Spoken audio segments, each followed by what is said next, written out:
Hello বন্ধুরা, সবাই কেমন আছেন? আশা করছি সবাই খুব ভালো আছেন। আমিও অনেক ভালো আছি। তো আজ সরস্বতী পুজো, সবাইকে আমার তরফ থেকে জানাই সরস্বতী পুজোর অনেক অনেক শুভেচ্ছা। সব ফাটে এনজয় করো, খুব খুব আনন্দ করো।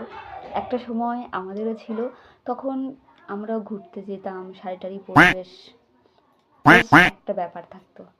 এখন আর সেই জিনিসটা নেই। তাই যতদিন না বিয়ে হচ্ছে ফাটিয়ে ঘুরে নাও, কারণ বিয়ের পর হাজবেন্ড বাড়ি রেখে নিজে ঘুরতে যাবে, নিয়ে যাবে না, বিয়ের আগে ঘুরতে নিয়ে যাবে, বাট বিয়ের পর একদমই না। তাই মন খারাপ করে আমি বাড়ি বসে থেকে কী করবো, আপনাদের ছবিগুলো দেখি, লাইক করি টুকটাক, এটাই এখন কাজ। আর সরস্বতী পুজো যেটা ভাবনা, কত আনন্দ করতাম, কত ভালো ছিল, বিয়ের আগে কত জায়গায় ঘুরতে যেতাম, মানে আলাদা একটা ব্যাপার ছিল। সব শেষ হয়ে গেল গো, আমার সব শেষ হয়ে গেল, ওই বিয়েটা করে আমার সব শেষ হয়ে গেল, কিচ্ছু করার নেই।